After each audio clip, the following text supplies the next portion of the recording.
अहम आपने एक एनालिसिस दिया है, रीडिंग दी है, खबर शेयर की है, विच कन्विंसिंग भी लग रही है आपकी बात। लेकिन आपको याद होगा लास्ट टाइम जब खान साहब के पास गए थे, उसमें एजेंसीज के लोग गए थे, या आजम सवाती साहब सुबह सवेरे जो जेल खुलवाई गई थी, तो उसके बाद 8 सितंबर का जलसा मिला, तो खान साहब ने उस वक्त भी कहा था कि अब मैं भी कहूँ ना कि जलसा कैंसिल करना है, कॉल ऑफ करना है, नहीं करना। तो ये तो सबको पता था पार्टी में कि जब तक इमरान खान साहब को वहाँ से कॉल नहीं आएगी, मैसेज नहीं आएगा, तो वो उसमें तो किसी में जुर्रत नहीं है कि वो जनाब वो ये हंगामा वगैरह जो इसको कॉल ऑफ करें। और प्लस ये बताइएगा कि यही मकसद नहीं था कि जनाब कि इस्लामाबाद में अगर हंगामा होता है, यहाँ पे क्यास होता है, पैनिक होता है, खुदा न खास्ता वायलेंस होता है, तो फिर इस्टेब्लिशमेंट फिर ये इन्हीं लोगों को लेगी और जाएगी वहाँ पे जेल में और खान साहब को कहे कि मेहरबानी फरमाएं, जैसे पहले अगस्त में आपने की थी, कॉल ऑफ की थी एजिटेशन, जब वो यहाँ पे मजहबी जमातों का ग्रुप आए थे। तो अब आप ये सूरत हाल को संभालें और फिर खान साहब अपने टर्म्स उनको डिक्टेट करवाएंगे, ओके फाइन मैं करता हूँ, तो मेरे लिए क्या है इसमें सारा। तो लगता है इसी तरह की प्लानिंग थी, इसी तरह का मनसूबा था जो शायद ये वर्कआउट नहीं हुआ।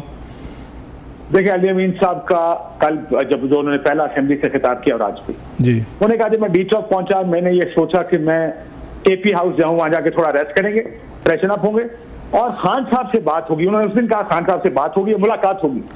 आज उन्होंने कहा कि बात होगी।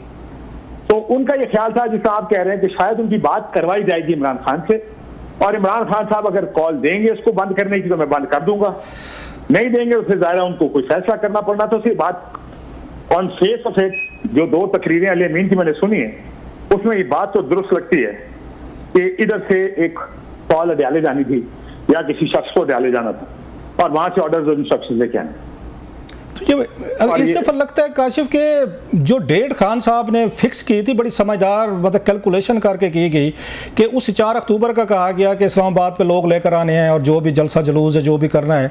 उसी दिन मलेशियन प्राइम मिनिस्टर पाकिस्तान में है सर, अगेन वो पहली दफ़ा आ रहे थे, फिर वो शंघाई कॉन्फ्रेंस की मतलब उसका बज़वर्ड आना शुरू हो गया। तो ये लगता था आपको कि अच्छा, प्लस आईनी तरामीम का भी एक और है, सुप्रीम कोर्ट में केसेस हैं, तो खान साहब की तो प्लानिंग ये लग रही थी कि आप लोगों ने आना है और बैठना है, धरना देना है 2014 की तरह, और इतना जल्दी यहाँ से नहीं जाना जब तक कि मेरे पास नहीं आएंगे जेल में और बैठ के अगर मुझे रिहा नहीं किया जाएगा या मेरी पार्टी को रिलीफ नहीं दिया जाएगा।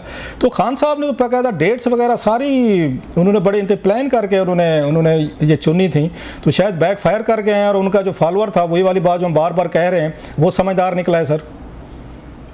वेल, आई थिंक खान साहब की रिहाई और इन चीजों से ज्यादा रोक साहब इसका सबसे बड़ा जो अवामिल में मेरे ख्याल में सबसे बड़ी वजह बनी होगी इस्लामाबाद के एहतजाज की, वो आईनी तरमीम। तहरीक इंसाफ और खान साहब इस वक्त क्या सोच रहे हों? लेकिन इस वक्त एक इदारा है जिससे तहरीक इंसाफ को ये उम्मीद हो सकती है कि वहां से उनको किसी किस्म का रिलीफ मिल सकता है, और वो है सुप्रीम कोर्ट। इससे पहले आपने देखा मखसूस नशिस्तों के केस में सुप्रीम कोर्ट ने रिलीफ दिया। बात हुई इसी सुप्रीम कोर्ट के फुल कोर्ट में कि कंप्लीट जस्टिस होना चाहिए, जो इलेक्शन हुए उसमें धांधली हुई है, हमने अपना रोल ठीक से प्ले नहीं किया, इस किस्म के रिमार्क्स हमने सुप्रीम कोर्ट से सुने। तहरीक इंसाफ अगर इसका पूरे निजाम और चेस बोर्ड को देख रही होगी कि जिस जगह पे जितने जहां जो इदारा है, हर इदारा इस वक्त तहरीक इंसाफ के खिलाफ है। आपने देखा, आज आपने अनाउंस भी किया शुरू में, स्पीकर खत लिखता है, इलेक्शन कमीशन इजलास बुला लेता है। आपको भी पता है, मुझे भी पता है इस इजलास में क्या होगा।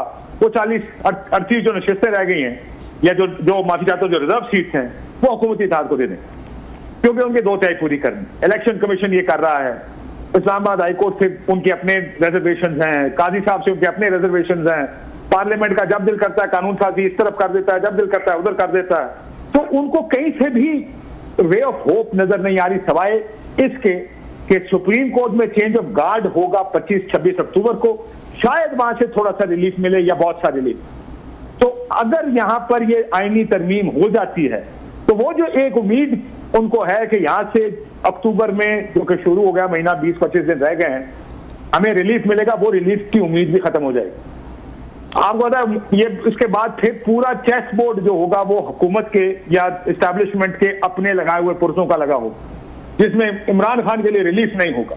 तो मुझे ये लगता है कि वो ये सब इमरान खान की रिहाई से ज्यादा आईनी तरमीम को रोकने के लिए इस्लामाबाद लाए। अच्छा ये बताएं, आपकी भी बात हुई होगी, बहुत सारे ये पीटीआई के लोग जो आपके जानने वाले हैं उनमें से किसी ने ये बात बताई कि पहली दफ़ा हमने देखा, मेरी लिविंग मेमोरी में शायद पहले होता हो तो मुझे नहीं पता, आप भी बताइएगा please, correct me if I am wrong, ये कभी नहीं होता कि कोई पॉलिटिकल पार्टी इस्लामाबाद है, लॉन्ग मार्च करके आए, वो धरना करके आए, वो जो भी अपने मुतालबात लेकर आए, लीडरशिप हमेशा साथ होती है, MNA, senators, party chairman, deputy secretary सारे होते हैं।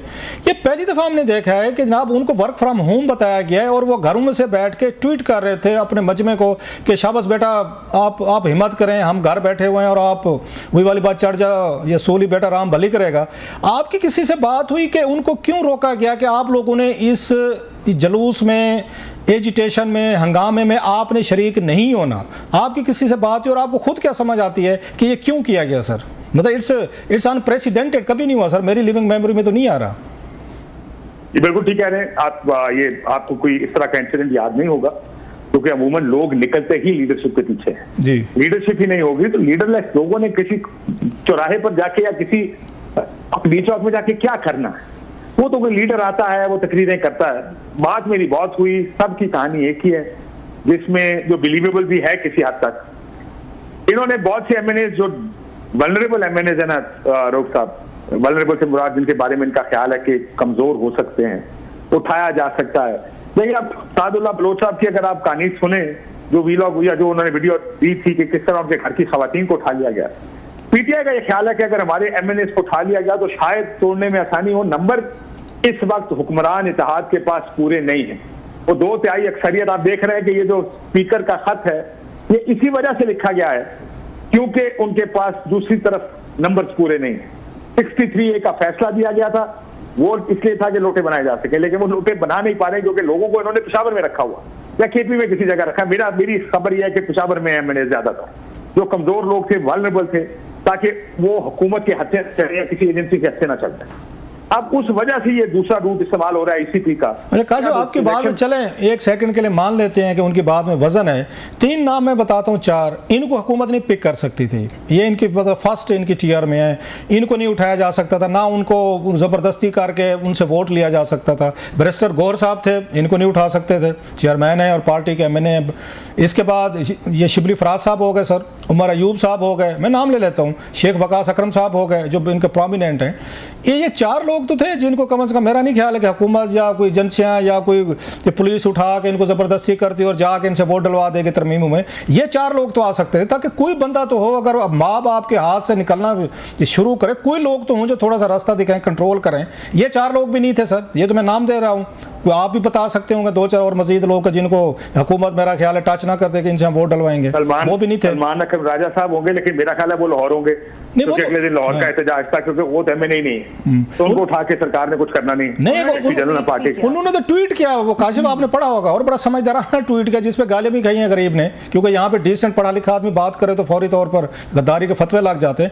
उन्होंने कहा कि जनाब थोड़ी देर के लिए D चौक जाके हंगामा करना, शक्ल दिखाने का, उसके बाद जेल में बैठे रहना, ये तो कोई समझदारी नहीं है। अब वो पता नहीं किसको कह रहे थे, अपनी पार्टी को या खान साहब को या जिसको, तो उन्होंने तो ट्वीट किया था कि भाई साहब ये वो तो इसके खिलाफ थे कि ये आप ये D चौक जो जा रहे हैं या धरने दे रहे हैं।